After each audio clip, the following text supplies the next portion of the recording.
Ito po ang sinasabi ng talata. And when the day was now far spent, his disciples came unto him and said, This is a desert place, and now the time is far past.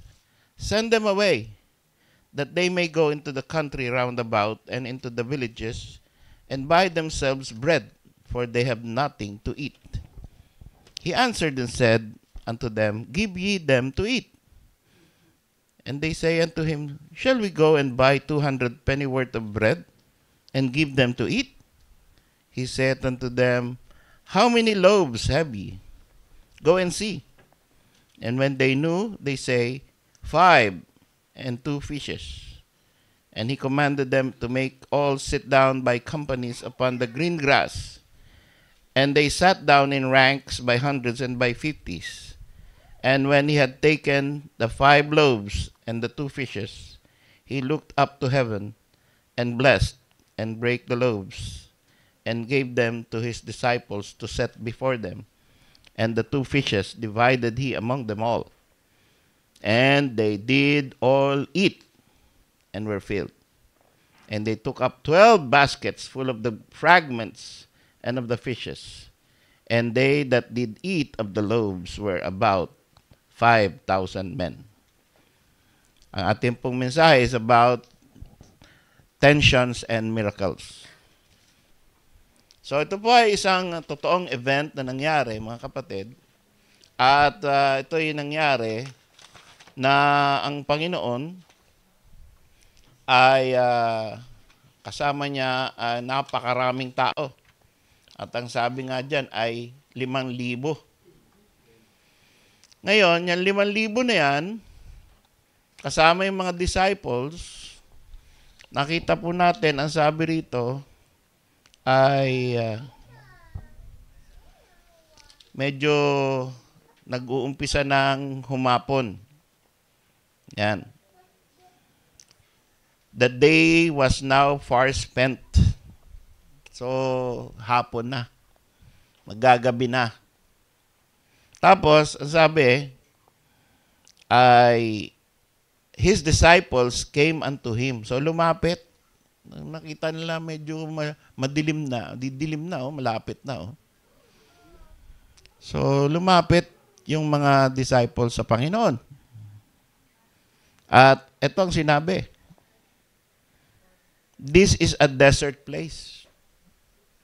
Ilang ito. Walang tindahan dito. Walang matitirahan dito. Walang mabibilihan, walang bakery. No? Naalala ko yung mga anak ko pagka gumagabi na, magsasarado na yung bakery, natatakot na sila kasi wala na makakain. Pag nagsara na yung bakery, paano pag nagutom? Yan. So, sabi rito, ito yung suggestion ng disciples. Hindi sinabi kung sino. This is a desert place and now the time is far past. Magsasarado na. Kung meron pang bukas, malayo-layo pa yon, magsasara na. Kasi closing time na.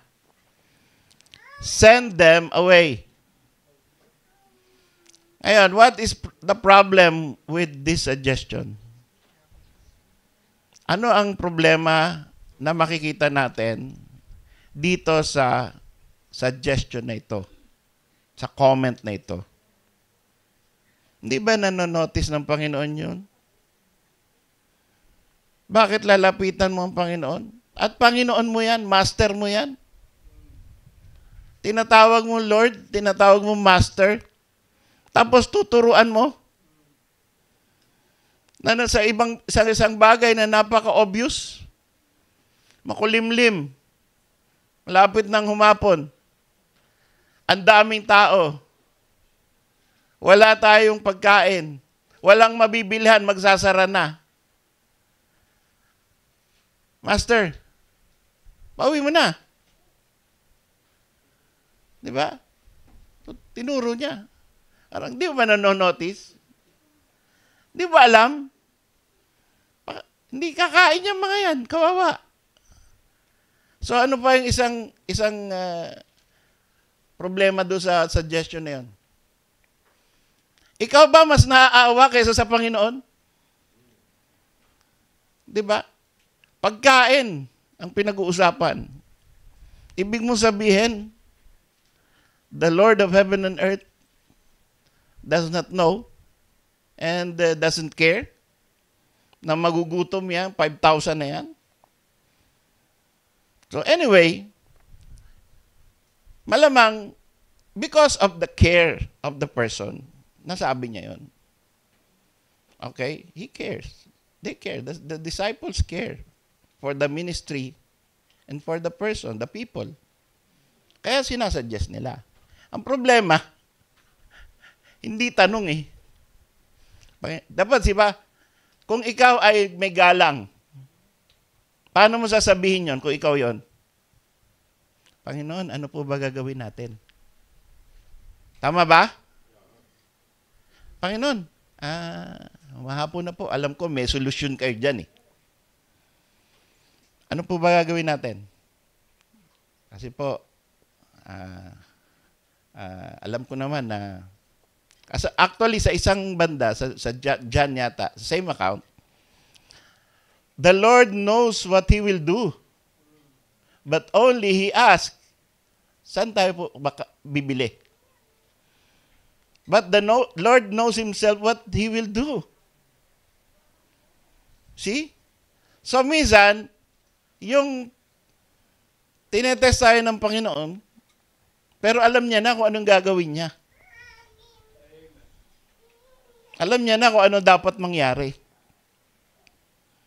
Pero, yung pangunguna natin, minsan, ay ridiculous.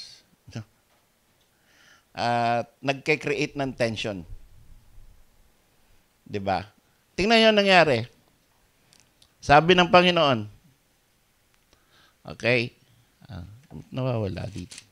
Ayun. He answered and said to them, give ye them to eat.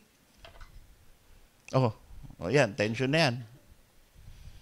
Send them away. Ano sabi ng Panginoon? Pakainin nyo. Di ba? Magkaiba? Oh. Ha? Kung ordinaryong tao, Panginoon, alam ko. Dapat nang pauwiin, alam ko. Pero, okay, mag-alala. Kumbaga, laging tinetest tayo ng Panginoon. How we think, how we talk. And tayo, as disciples of the Lord, we should know. Yung tension sa isip natin at sa ano natin, pagko-comments natin, pagsasuggest natin, yung tension na yan, i-regulate natin para hindi magkakaroon ng iringan, tension, and everything. At ito, no? So, ayan na. Send them away. Anong sabi?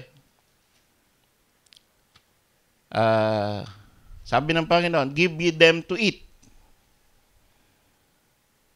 Ngayon, ano ang sabi ng mga disciples?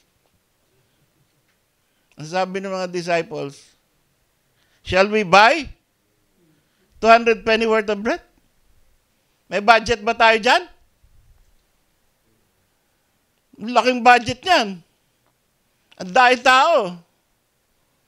Oh. So, bibili kami. Question mark.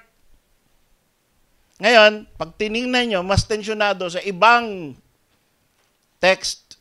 Ito sabi, sa Matthew 15:33, his disciples say unto him, whence should we have so much bread in the wilderness? Nung sinabi, pakainin nyo, saan tayo kukuha ng pagkain? Sarcastic. No? Although it may be, dalawa kasing beses yan na, pagkain ng problema eh. Mga Baptist talaga, pagkain problema. No? Tapos yung suggestions, problema rin natin. Kikreate ng tension. Okay? Tapos, sinagot na nga, sarcastic pa. Hindi pa pumayag. Sabi, pakainin nyo. Saan tayo kukuha pagkain? Oh, meron pa isa sa John 6:7. Philip, ito, tinukoy na kung sino yung madaldal. Philip answered him, 200 pennyworth of bread is not sufficient for them. Tinuturuan ng Panginoon. Kausap niya ang Panginoon. 200 pennyworth, hindi kasya. That every, tindi, no? Na-compute agad. That every one of them may take a little. Nag-head count siya. Baka may dalang calculator yun. Pambihira yan, no? So, yun eh. Ang ano ko lang dito, no, mga kapatid, hindi masama na magbigay ng peace of our mind to each other. Hindi masama yun. Pero, ayusin natin. Tipin mo, Panginoon na to, sarcastic pa rin ang kanilang tinuring nilang parang ordinaryong tao na bobo ang Panginoon. Do you see the tension? This is not the only time. Sanay na sanay sila. Nakita nila tao kasi pinapawisan. Di ba? Nagdadamit, naglalakad, walking with the laws of gravity. Si Mary, mananay niya mismo. In spite of the three kings, in spite of the wise men, in spite of all the things that she beheld, her son was able to do. Sabi niya, anak, wala nang wine. May wine dito. Pero coins na to, hindi to wine. Converted na yan para gawing sacrificial. Wala na. Wala na alak, anak. Anong sagot ng Panginoon? Kasi pangunguna sa Panginoon yun eh. Woman, what have I to do with thee? My time is not yet come. See? So, pinapangunahan mo yung anak mo lang kasi, iniisip mo siguro, anak lang kita. Ayun, minsan, mga tendency ng mga nanay, malalaki na anak nila, iniisip nila, mas marunong sila, mas mataas na pinag-aralan ng mga anak natin. So, hindi na natin pwedeng basta-basta sabihin na, anak lang kita, maghugas ang pinggan. Mas marami pa rin ako alam sa'yo. Kahit 5 beses na buhay mo, itaya mo, kulang pambayad sa akin, di kita pinadapuan ng lamok. Drama. You see? Kahit tadtarin ng pinong-pino yung laman mo. Yung sakripisyo ko sa'yo. Ayan. Minsan ganun no? Pero Mary, alam niya that his son was not an ordinary man. And yet, he had the temerity, ika nga. Dahil mahirap naman talaga yon, no? Galing sa sinapupunan mo, tapos babaw ka, magwo-worship ka. Mahirap yon. Pero nire-rebuke siya ng Panginoon. Tinuturo sa kanya yung lugar niya sa ministry. Mark chapter 4:38. The Lord was sleeping in the hinder part of the sheep, asleep on a pillow. Nag-uunan pa lang Panginoon, no? Yung iba sa atin, okay lang ang una natin. Panginoon, ano kayang klaseng pillow yon? Malamang matigas yun. Di ba? And they awake him. Tension na naman to. And say unto him, ito yung tension, tindi. Master, carest thou not that we perish? Wala ka bang pakialam kung tayo lahat malunod dito? You see, Master, ano gagawin namin? Di ba, mahirap ba yung ganun? Mahirap ba magpakababa at sabihin mo, anong gagawin po natin? Panginoon, Master, Rabbi, ano po ang next move natin? Babagyo na, umuuga, tulog po kayo kasi, kaya pasensya na po. Di ba? Pasensya na po, gisingin namin kayo. Kasi kami po ay abalang-abala.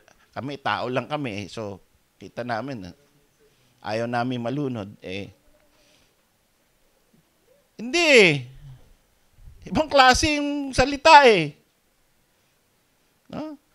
Wala ka bang pakialam? Carest thou not? Di ba? Ang pangit nun, di ba? Sabihin mo yun sa Panginoon.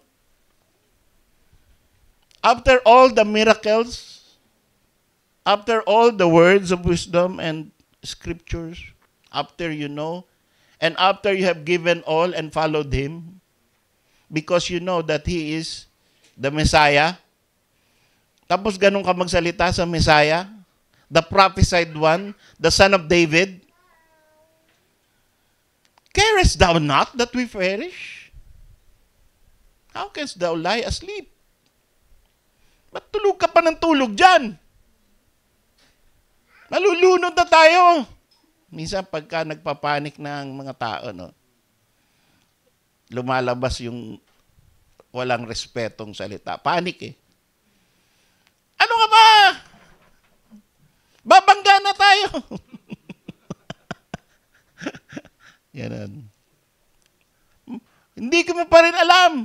Yan. So, yun lang.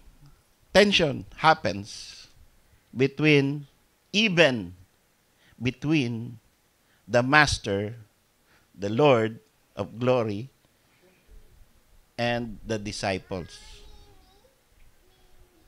And that tension is very bad for the ministry.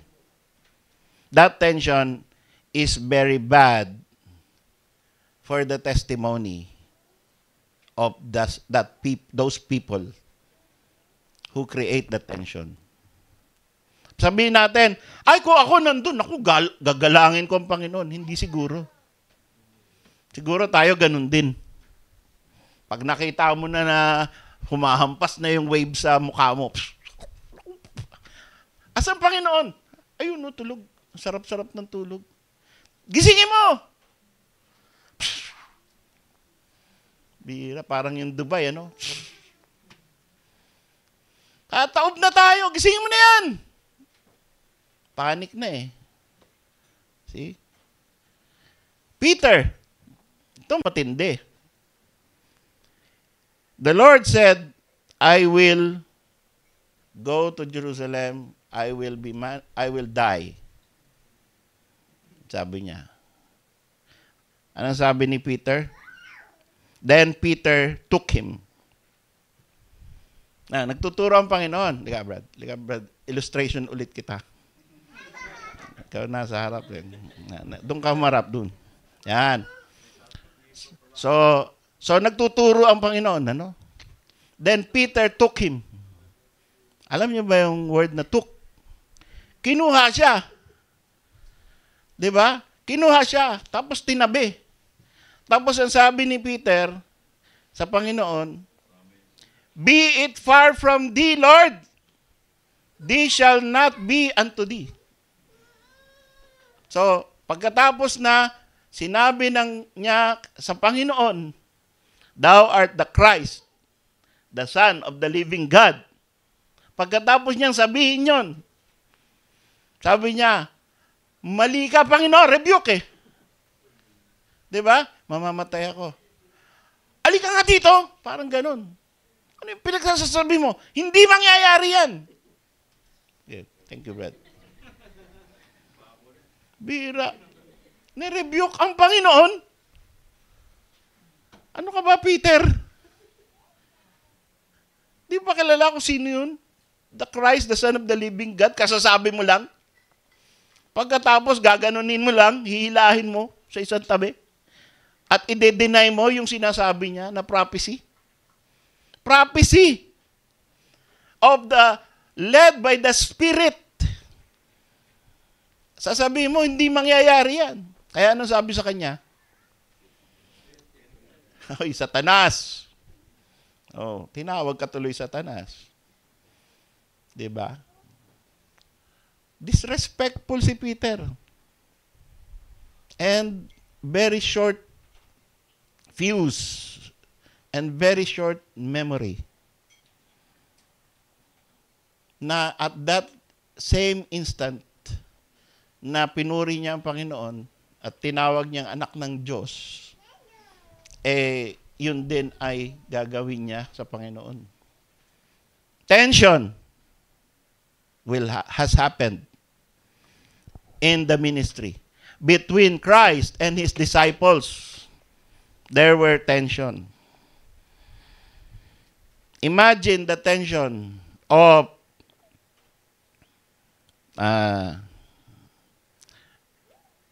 the Lord of Jehoshaphat. Sa 2 Chronicles 20:13, naramdaman ko habang binabasa yung nag-Bible reading last Wednesday. No? Na si Jehoshaphat ay nagpe-pray sa Panginoon dahil andyan na yung army. Lulusubin sila, parang napakadaming, parang langgam sa dami. Sila ko konti.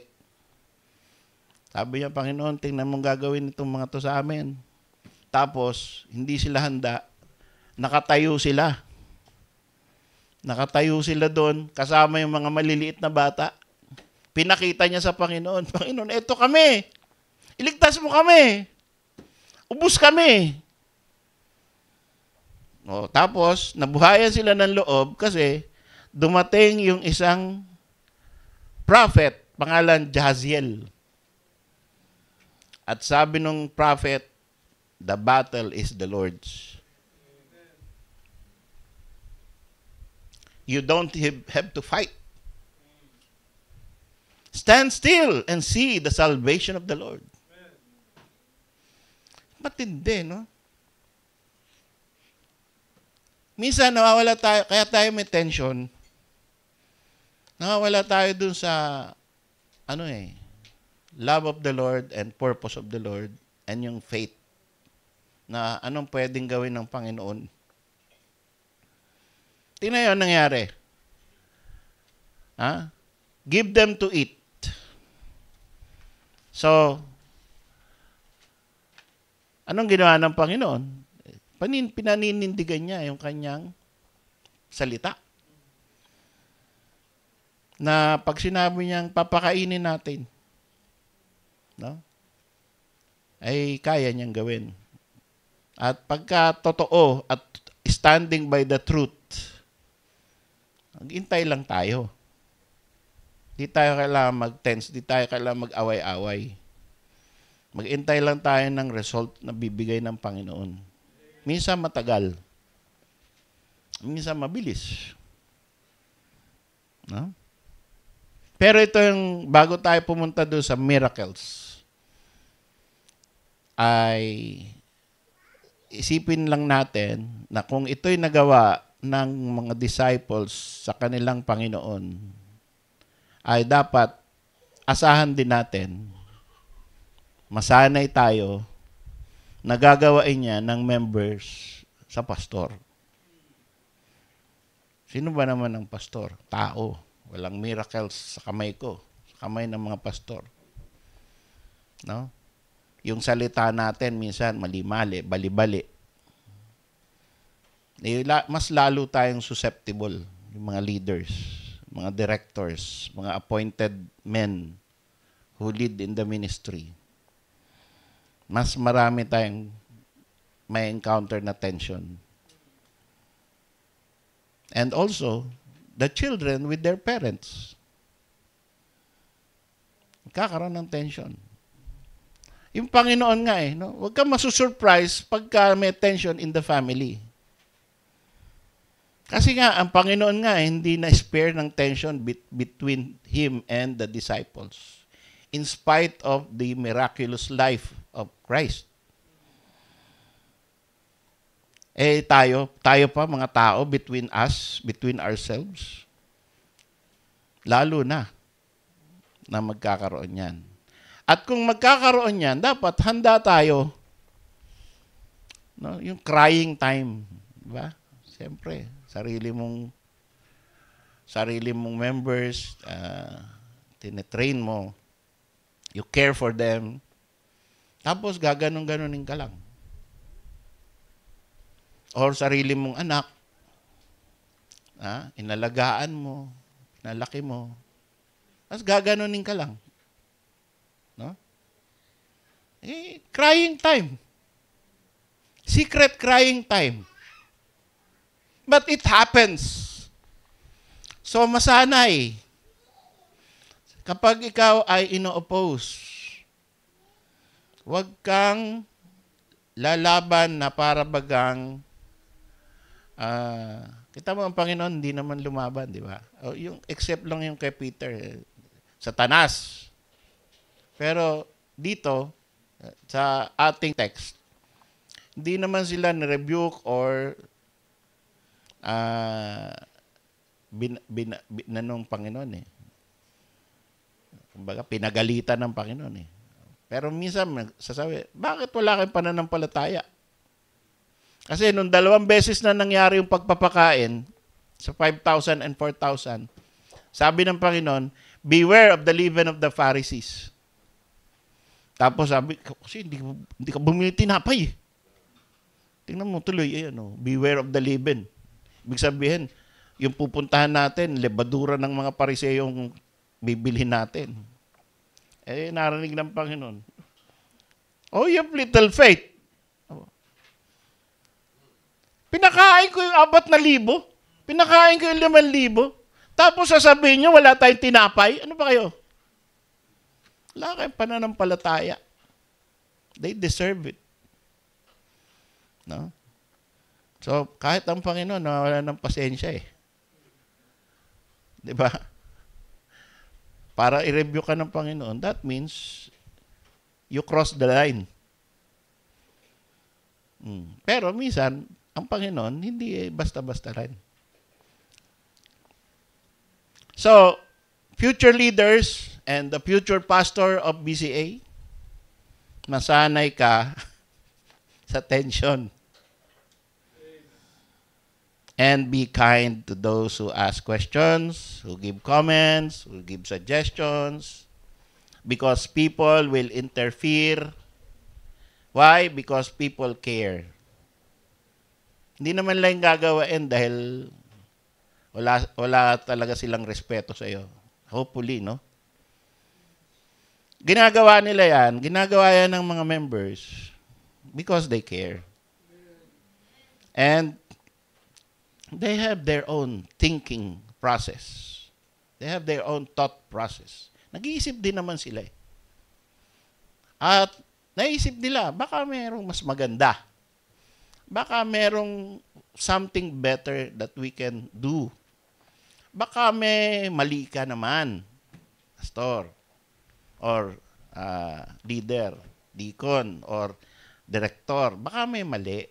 Kasi parang sobre. Isipin mo rin.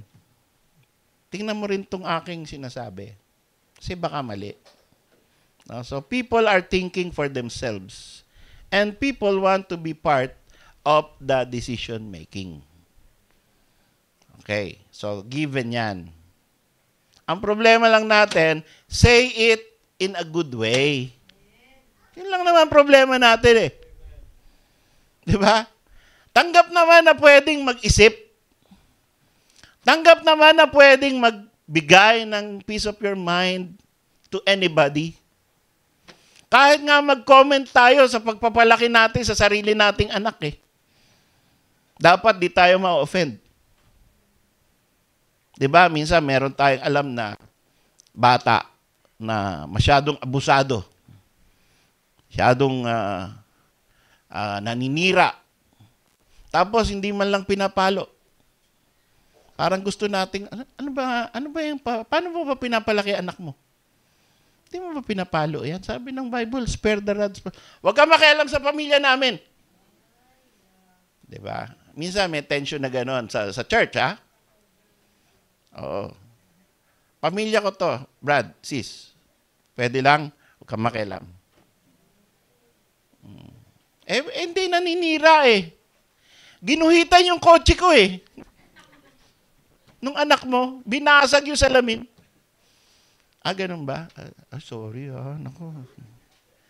Hindi na mauulit. Ano hindi na mauulit? Bayaran nyo. Ando na, no? Tension. Yan. So, pag mayroong mga ganyan sa loob sa church natin, no? Una, yung nagsasalita, hinay-hinay lang. Ayusin mo yung thought process mo, how you will say, how you deliver. Huwag yung, carest thou not that we perish? Huwag ganun.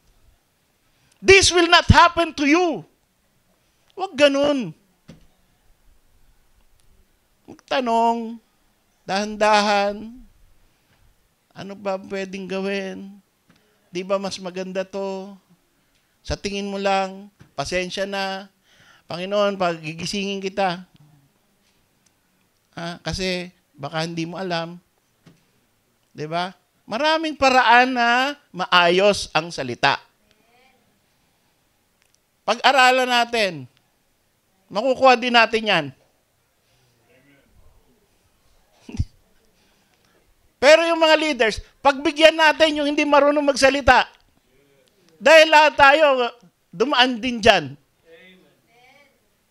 At we are not better than the disciples who rebuked their own Lord. We're not better than them. We are just like them. We are depraved nature.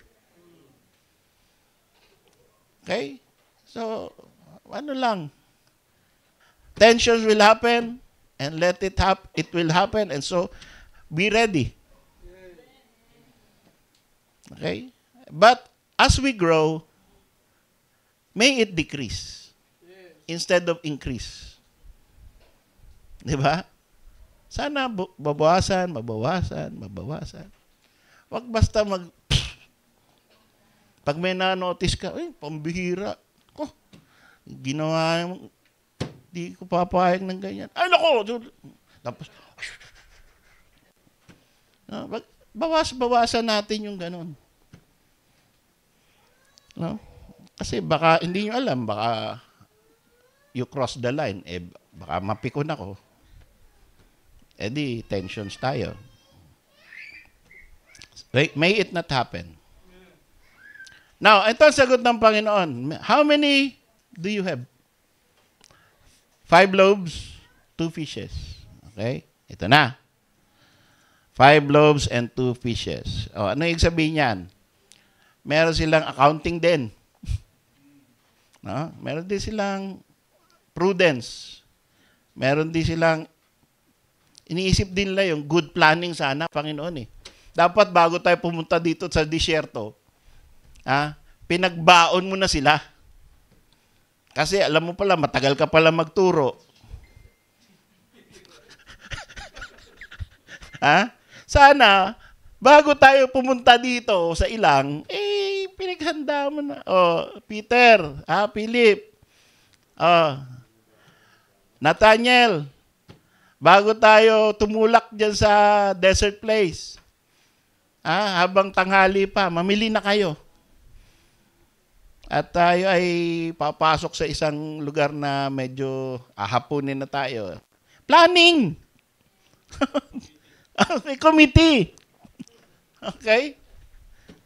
Yun ang hinahanap ng mga tao.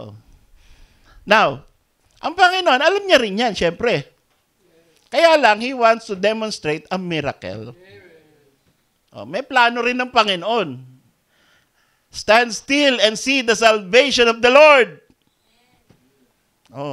So, hindi lagi kasi nadadaanin natin, this is a divine church. This is a church of God. Ang may-ari, Panginoon Diyos eh. Kung ito organisasyon, kagaya ng mga NGO, ay talagang policy.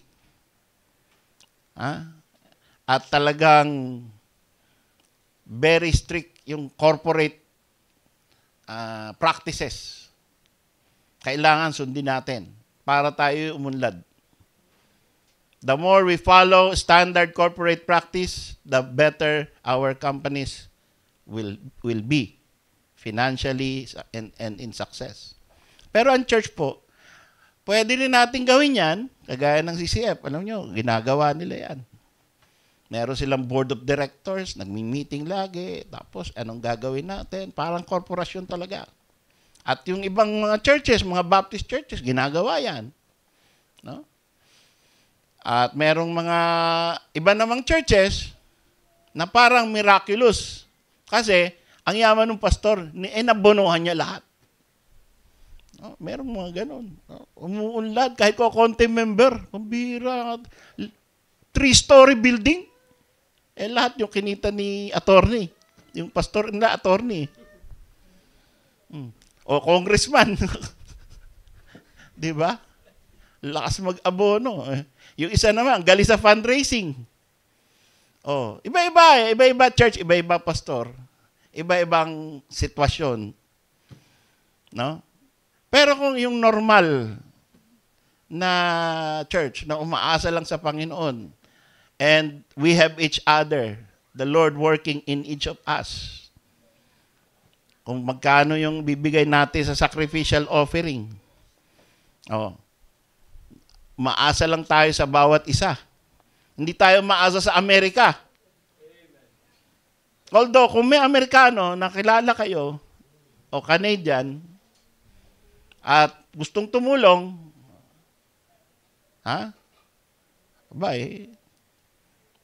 pag-aralan natin, paano ba ang gusto niyang pagtulong? Kasi tumatanggi din tayo sa tulong, depende kung anong klaseng conditions and source of money. No? Pero kung may dumating na lang bigla sa GCash ni Brother Louie na $1 million, pwede ba yung GCash dollars? Hindi, no?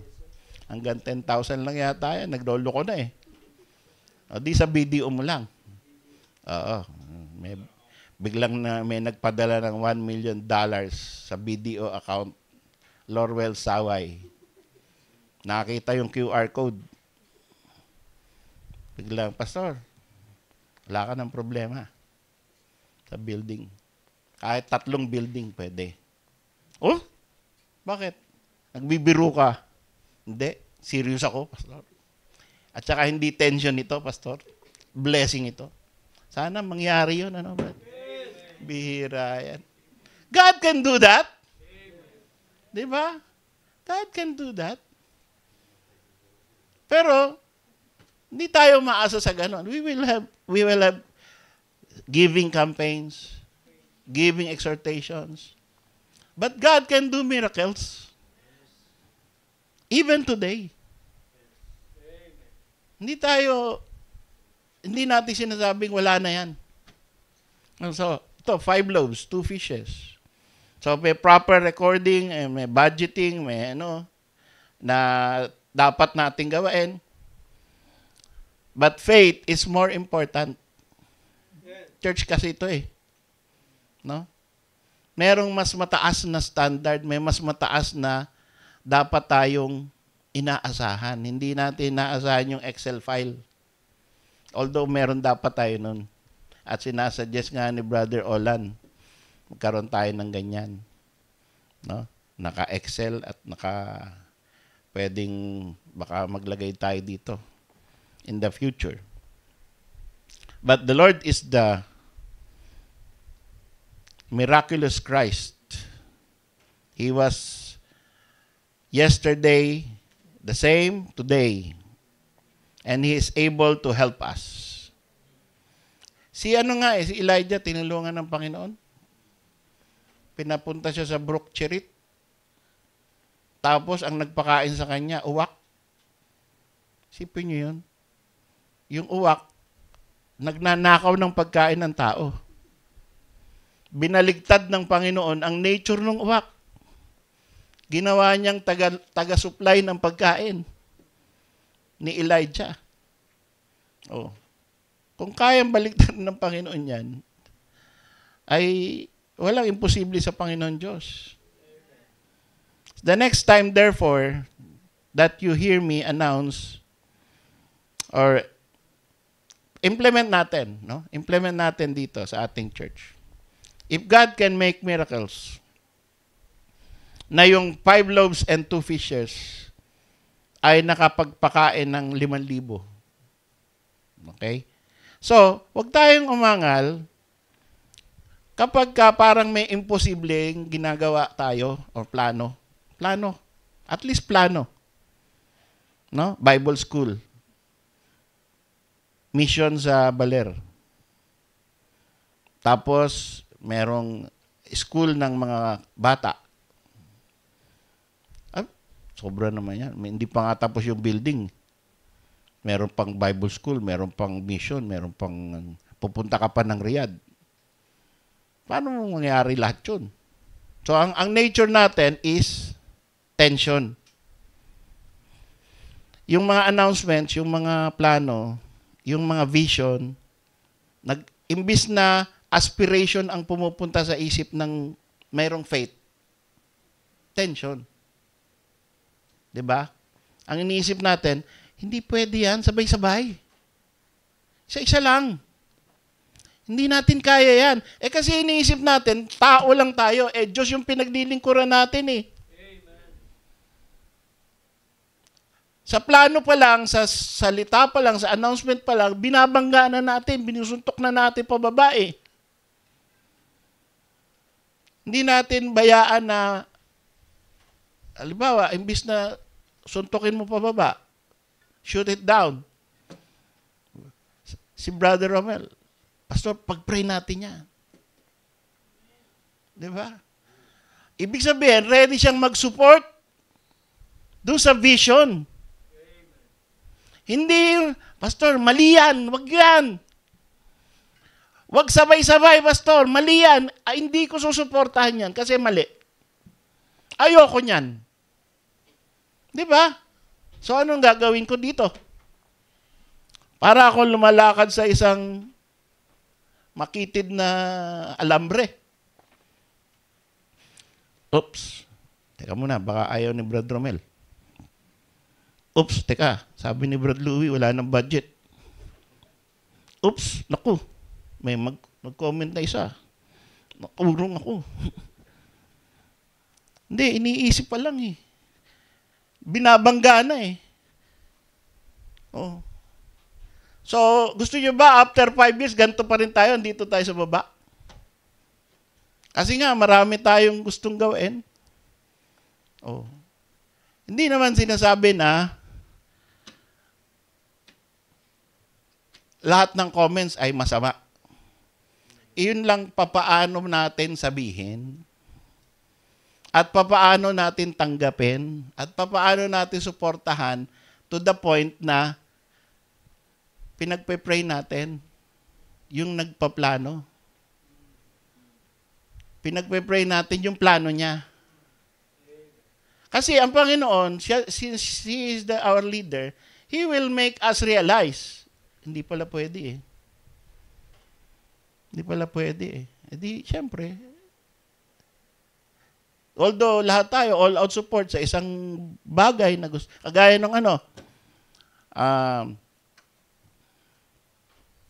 13,000, 15,000 ba yung sinabi ng men last Sunday na pagpunta ko sa Baler. Oo, 15,000. Sabi ko 10,000. Ko 10,000 lang, okay na yan. Pastor, baka kulang 15,000. Di ba? That's thinking.